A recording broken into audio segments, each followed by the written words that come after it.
It all started with a scruffy dog. Every morning, when James opened his front door, there it was curled up on his porch like it owned the place. It wasn't just once or twice. The dog had been there for weeks, quiet, watchful, almost guarding the entrance to his home. At first, James tried to shoo it away. He wasn't a dog person. He lived alone in a quiet suburban neighborhood and valued peace. But the dog never barked, never begged, never growled. It just stayed. And no matter how many times he chased it off, it always came back. And then one night the dog finally revealed why. James was a man of routine. Wake up at 6 a.m., jog around the block, sip black coffee, and read the newspaper. But lately his morning ritual was interrupted by the dog. It wasn't much to look at: thin, matted fur, ribs poking through its side, a faint scar along its ear. Its eyes, though, its eyes were haunting. Deep brown, filled with a strange sadness that made James feel uneasy. His neighbors whispered about it, too. "James, that mutt's been sleeping on your porch every night. You should call animal control. What if it's dangerous?" But James couldn't shake the feeling. There was something different about this dog. It wasn't begging for food, wasn't rummaging through trash. It was waiting for something or someone. One night, after working late, James pulled into his driveway. The dog was there as usual, but something was different. The street was too quiet, the air too heavy, and as James stepped out of his car, he noticed a dog staring not at him, but across the street. James followed its gaze. A dark figure was standing under the lamppost, unmoving. The man's face was hidden under a hood. James blinked and the figure was gone. Just like that, he shook his head, blaming exhaustion. But deep down, a shiver ran through him. Over the next few days, James started leaving scraps of food for the dog. Not because he wanted to, but because the guilt gnawed at him. Each time, the dog ate silently and then returned to its post on the porch. Then one evening, James sat outside with his coffee. He looked at the dog and sighed. "Why here? Why me?" he muttered. To his shock, the dog slowly wagged its tail for the first time. It wasn't random. It was almost as if it understood. And then James saw it. Around the dog's neck was a faded leather collar. Scratched into it, barely legible, was a name. Buddy. James froze. He knew that name. It was the name of his late brother's dog. James' brother, Michael, had died tragically in a car accident 3 years ago. The grief had broken James. He had distanced himself from everyone, shut down, built walls around his heart. Michael's dog, Buddy, had disappeared after the funeral.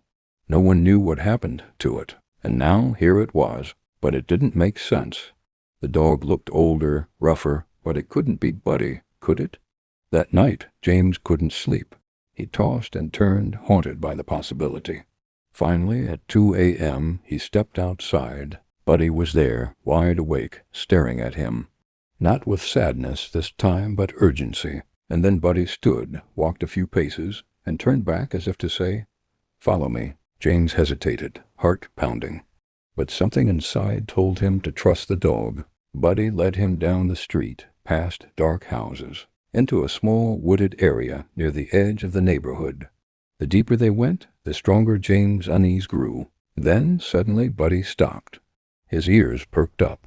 His body stiffened. James followed his gaze and froze. There, half hidden in the shadows, was the same hooded figure he had seen days before. The man was watching him. Before James could react, the figure bolted into the trees. Buddy barked for the first time, a sharp, warning bark, and charged after him. James stumbled after them, adrenaline surging. He heard rustling, growls, then silence. When he caught up, the hooded figure was gone, but Buddy was standing over something, a small dirt-covered box. James knelt, trembling, and opened it. Inside were photographs, letters, and documents his brother Michael's belongings. Things that had been missing after his death. But why were they buried here? Who had them? And then James noticed something chilling. One of the letters was addressed to him, but it was unopened. Hands shaking, he tore it open. The letter was written weeks before Michael's death. James, if you're reading this, it means I couldn't tell you in person. I've gotten into something dangerous. People are watching me. If anything happens to me, it won't be an accident. Protect Buddy. He knows more than you think." James' heart stopped.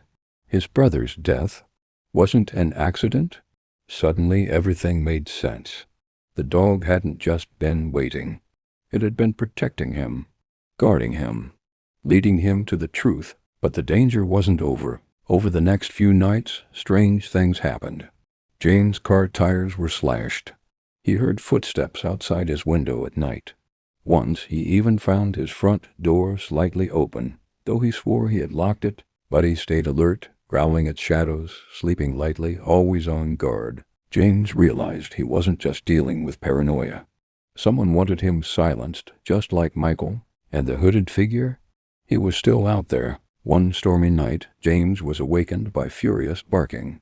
He rushed downstairs to find Buddy snarling at the back door. Lightning flashed, and through the glass, James saw him, the hooded man, trying to break in. James froze, terror gripping him. But Buddy lunged before the door even opened. The intruder stumbled back, and James grabbed a bat. Rushing outside, the struggle was chaotic. The man tried to run, but Buddy latched onto his arm, refusing to let go. James ripped the hood off and gasped, It was someone he knew. His neighbor, Mr. Collins. Mr. Collins wasn't just a friendly retiree from down the street. Years ago, he had been involved in shady dealings with Michael. When Michael tried to back out, Collins silenced him, but he hadn't expected Buddy to survive, and he never expected the dog to lead James to the truth. The police came. Collins was arrested. The evidence James found in the buried box linked Collins to Michael's death. Buddy, battered but alive, sat by James' side as the officers took Collins away. In the weeks that followed, James' life changed. The walls he had built around his heart began to crumble. He realized he hadn't been alone all these years. His brother had left him a guardian, but he was no longer just the stray on the porch. He was family, and every night when Buddy curled up at the foot of his bed, James whispered the same words before drifting to sleep. "Thank you for revealing the truth." But sometimes when the house was quiet, James swore he could hear Michael's voice too soft. Grateful, carried on the wind,